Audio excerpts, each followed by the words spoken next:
Was fasziniert uns an ihm? Was hat ihn zu der Person gemacht, die er heute ist? Was bewegt Menschen dazu, ihn zu hassen, ihn zu besuchen? Metal-Leute und willkommen. Dies ist die Geschichte des Drachenlord.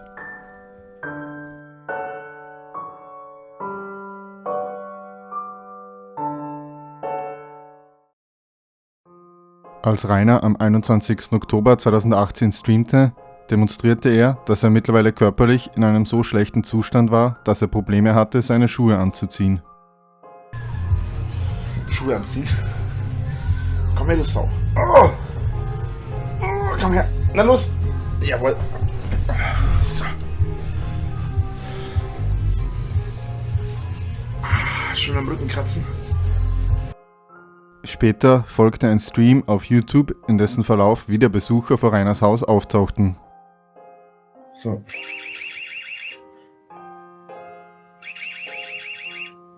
Schau, dass ihr von meinem Grundstück runtergeht und verpisst euch. Euer Kennzeichen habe ich auch aufgenommen. Schau jetzt, dass du von meinem Grundstück runterkommst und verpisst dich. Dein Kennzeichen habe ich. Du hast hier nichts verloren und du brauchst hier auch nicht auf dummen Assi zu machen. Du brauchst auch nicht zu erzählen, was du laberst, denn ich rede über mein Handy, über die Kamera und hocke im Wohnzimmer und höre dich nicht. Schau, dass du dich verpisst, du Affe. Aufgenommen habe ich dich auch gerade mit dem Scheißdreck. Grüße gehen raus. Nein, Grüße gehen nicht raus, weil Grüße fliegen jetzt raus und zwar mit einem fetten Bannhammer. So. Warum müssen sich Menschen wie Scheiße aufführen? Ich verstehe es nicht. So. An diesem Tag kündigte Benatik, eine der Hauptspenderinnen auf YouNow, ihr Abonnement bei Rainer. Bis zu diesem Zeitpunkt hatte sie Rainer Barren im Wert von etwa 1000 Euro gespendet. Daraufhin streamte Rainer 17 Minuten lang unter Tränen, ohne ein Wort zu sagen. Am 22. Oktober stritt Rainer jedoch ab, dass der gestrige Stream irgendetwas mit Benatik zu tun hatte. Auch rauchte er wieder Zigaretten, obwohl er vor kurzem erklärt hatte, für seine Freundin aufzuhören. Dachte, deine Freundin mag nicht, dass du rauchst. Ja, stimmt schon. Aber Rauchen und so, ne? Kennst du doch. Vielleicht, eventuell. Wenn nicht aus eigener Hand, dann vielleicht aus zweiter Hand. An diesem Tag erschien das Video Kurzfilm der Idioten, hör auf Scheiße zu erzählen. In einem Blogpost berichtete Rainer, dass sein Google-Plus-Profil für ein paar Tage gesperrt gewesen war, nun jedoch entsperrt wurde. Auch bedankte er sich beim Unterstützungskommando dafür, dass sie ihn am Tag des Schanzenherbstes beschützt hatten. Am 23. Oktober trug Rainer dann eine blonde Perücke im Stream und behauptete, später noch ein Date zu haben. Daraufhin kam es zum Streit mit Alexa. Alexa. Leider ist etwas schief gelaufen. Halt die Schnauze und mach, was ich dir sage. Leider ist etwas schief gelaufen. Alter, was willst du von mir, Alter? Eine Sekunde lang packten ihn die Alten. Die reagiert nicht mehr auf die Befehle, Alter. Und ja, Hörbuch gerade. Hä? Alexa. Leider ist Weißt etwas du was? schief gelaufen. Leck mich, ich geb dir jetzt einen anderen Namen. Du kannst mich mal, Alter. Ich geb dir jetzt einen anderen Namen, du kriegst jetzt einen anderen Namen. Du kannst mich mal, Alter. Computer. Leider ist etwas Du kannst schief mich mal, gelaufen. Alter. Mach jetzt deine scheiß Dinge, Alter. Computer. Leider ist etwas Ey, schief du kannst mich mal, gelaufen. du Dreckszahl, Alter. Was ist los mit dir? Was ist verkehrt? Was läuft mit dir falsch, Alter? Echo. Leider ist etwas schief Voll gelaufen. am Arsch lecken, Alter. Gleich läuft schief, dass du in die Mülltonne fliegst, Alter. Ich krieg zu viel, Alter. Was ist denn verkehrt mit dir? Alexa. Leider ist etwas schief Ach, gelaufen. fick dich, Alter. Das läuft gleich schief, dass du in die Mülltonne fliegst. Also Leute, ich bedanke mich jetzt fürs Zuschauen. Tut mir leid, dass jetzt noch so ein Scheißdreck da wird. Ich mache mir jetzt erstmal was zu essen. Ich habe nämlich tierisch Hunger. Hab bloß heute früh ein paar Brezeln gegessen, das war alles. Bereits 2,5 Stunden später streamte Rainer erneut. Wie war dein Date? Hochbefriedigend. Mein Date war hochbefriedigend. Am 24. Oktober streamte Rainer dann in den frühen Morgenstunden und hatte Jackie Payne zu Gast, der erneut über Echsenmenschen und die Hater reden wollte. Rainers Stimmung allerdings war getrübt und er sprach darüber, wie er sich in seiner Situation als YouTuber gefangen fühlte. Was würdest du mir vorschlagen, was ich eigentlich als erstes machen soll, wenn zum Beispiel solche Hater jetzt bei mir an der Türe stehen würden, weil du hast ja eine Routine, du kannst dich sehr, sehr gut verteidigen, du bist ja auch alleine. Was soll ich jetzt tun? Was würdest du mir vorschlagen?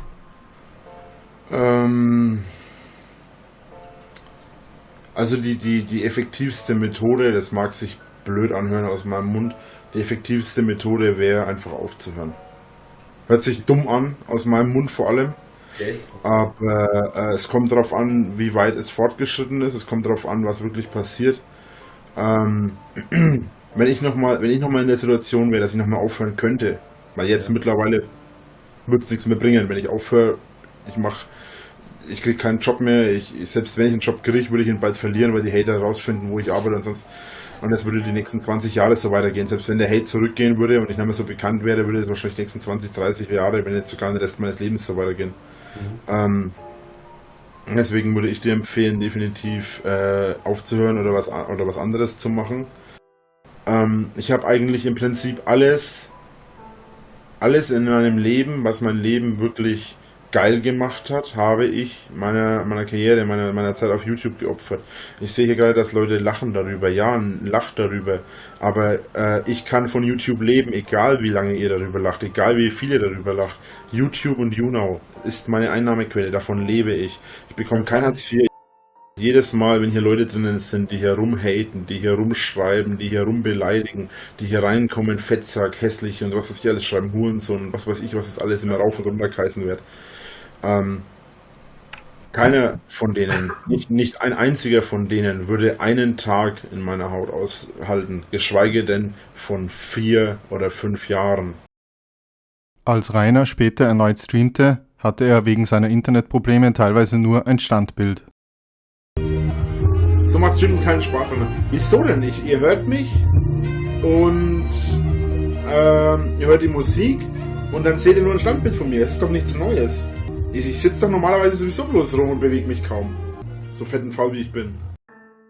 In dem Video Wie isst man Eier und trinkt O-Saft filmte sich Rainer dabei, wie er ein Ei aß und ein Glas Orangensaft trank. In Vampire's Dawn Bücher Danke ausgepackt berichtete Rainer, dass ihm jemand die Vampire's Dawn Bücher geschenkt hatte. Diese hatte er aus Versehen auf seine öffentliche anstatt auf seine private Amazon-Wunschliste gepackt. Daraufhin erschien Kurzfilm der Idioten Drachen-WG das Dümmste seit Anbeginn der Zeit. Das Skript dazu veröffentlichte Rainer auf seinem Blog. Daraufhin reagierte er in einem Stream auf das Video und zeigte sich zufrieden mit seinem Werk. In einem späteren Stream fragte er seine Abonnenten nach deren Meinung zu seinem Buch und ob er es denn überhaupt veröffentlichen solle. Am 26. Oktober zeigte Rainer im Stream seine Einkäufe. Auffallend hierbei ist, dass die gekauften Lebensmittel hauptsächlich aus Fertiggerichten, Süßigkeiten und Snacks bestanden. Obst oder Gemüse hatte er keines gekauft. Dahingehend kritisierte ihn auch der Chat. Für 100 Euro Süßigkeiten ist aber ein bisschen viel. Hä? Die Laugenstangen, die Macaroni, die Tortellini mit Schinken, Käse, das ist alles auch... Wisst ihr, wenn euch was nicht passt, warum zeige ich es euch eigentlich? Warum müsst ihr euch immer beschweren? Ey, ohne Scheiß, ihr seht immer nur das Negative, sowas kotzt mich an, ey, ohne Scheiß. Ich glaube nicht, dass es einen unter euch gibt, der groß keine Energy Drinks trinkt. Vielleicht 1 oder 2 unter Tausenden. Auch wurde während des Streams das Tablet geliefert, das Rainer sich bestellt hatte. Anschließend sprach er mit Jackie Payne, der gerade auf der Arbeit war, und fragte ihn, wie viele Seiten ein gutes Buch haben sollte. Später streamte Rainer erneut und sprach mit Jackie über sein Buch. Die Sache ist ja die, ich hatte eigentlich vor, das Buch gar nicht zu veröffentlichen, lange Zeit. Es war ein Buch, das habe ich für mich geschrieben, für mich allein. Und vielleicht für ein paar wenige aus meinem Freundeskreis oder Bekanntenkreis. Dass ich es veröffentlichen will, bin ich eigentlich erst auf die Idee gekommen, als die Hater damals mein Buch veröffentlicht haben und ich gesehen habe, wie viele Verkäufe die damit tatsächlich erreichen. Die haben ja viele Verkäufe, die haben ja mehrere hundert oder ich glaube sogar ein paar tausend Verkäufe gehabt, ich bin mir nicht ganz sicher. Also, am 27. Oktober fand dann der Halloween-Themenstream statt, den Rainer im Vorfeld angekündigt hatte. Dieser brach allerdings wegen Internetproblemen immer wieder ab, weswegen Rainer vom Chat verhöhnt wurde. Was ist das denn mit meinem Internet, Alter?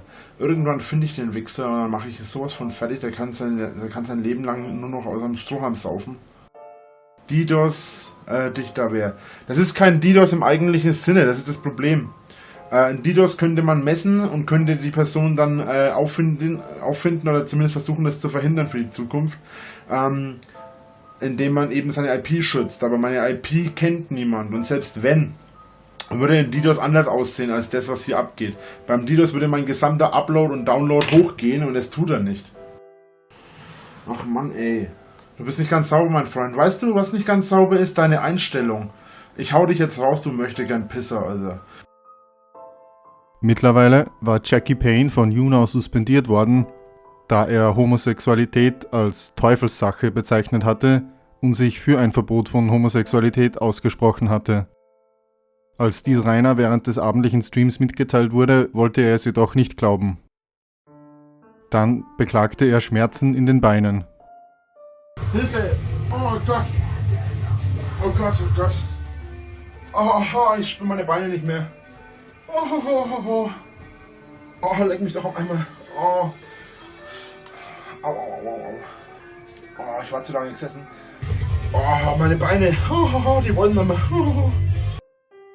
Bei 170 Kilo ist es wie ständig eine Beinpresse im Fitnessstudio. Ich kann dir ja mal mit meinem Schienbein in die Schnauze hauen.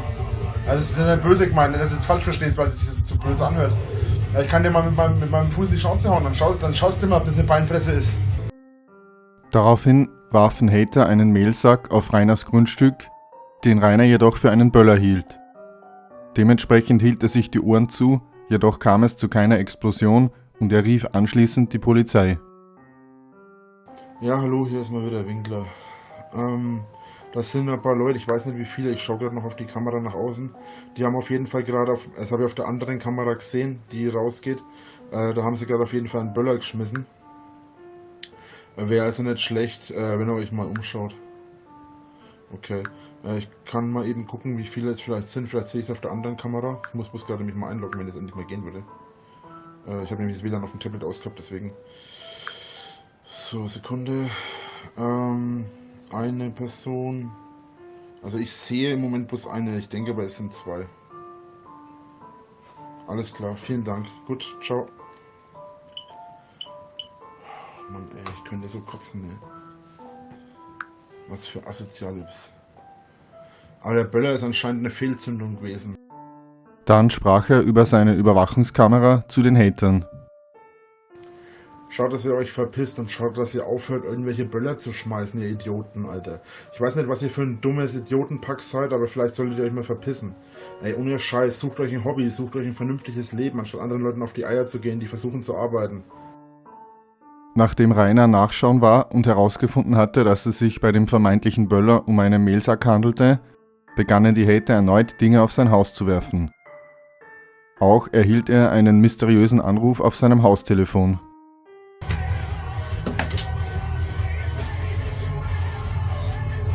Das war schon wieder Scheibe. Wenn die mir jetzt eine Scheibe reinschmeißen, dann gehe ich raus und mach sie kalt. Aber passt mal auf. Ich sage das jetzt deutlich hier im Stream mal. Sollte es ein Hater gewesen sein, der mich gerade auf meinem Haustelefon angerufen hat, von dem nur 5 Menschen auf der Welt die Nummer haben, und ich habe seine seine Handynummer jetzt hier. Sollte also einer von diesen Menschen, die mich immer verarschen und haten, meine Nummer versuchen zu leaken, dann kriege ich raus, wer es war. Weil die Nummer habe ich hier. Die Nummer ist keine Fake-Nummer. Heißt das im Klartext: Die Person, wenn sie hier zuschaut und wenn sie meine Nummer veröffentlicht, kann sich darauf gefasst machen, dass ich alles unternehmen werde, um sie zu verklagen. Ich krieg die Drecksau, und wenn ich die Drecksau habe, dann ist er fertig, Alter. Dann, als die Polizei auftauchte, ging Rainer noch einmal nach draußen. Als er zurückkehrte, beendete er wütend den Stream. So, wir beenden jetzt den Stream. Mir reicht's für heute, ich habe die Schnauze voll. Vorhin diese Scheiße mit dem blöden Zeug und jetzt dieser Scheißdreck da. Ich habe die Schnauze für heute vor mir reicht's. Das muss echt nicht sein. Ich verstehe nicht, warum es immer so eine Scheiße da geben muss. Macht dir einen schönen Abend, Drache. Schön. Abwarten. Vielleicht steige ich heute wirklich noch in meinen Schädel ein. So, reg dich nicht auf. Tja, dafür ist es zu spät. Ich bedanke mich fürs Zuschauen. Ich hoffe, ihr seid beim nächsten Mal mit dabei. Bis dahin, euer Drache. Doch auch einige Hater vor Rainers Haus hatten die nächtlichen Ereignisse gefilmt und später veröffentlicht. In dem Video ist zu sehen, wie Rainer in Rage Gegenstände nach den Hatern warf, darunter Eier, Dosen, eine Glasflasche und einen Stuhl. Schließlich ging Rainer, bewaffnet mit einer Eisenstange und einem Besen, auf die Straße, um die Hater zu konfrontieren und die Glasscherben wegzukehren. Kurz nach Mitternacht, am 28. Oktober, streamte Rainer dann erneut, um sich über die Hater und seine Situation zu beschweren.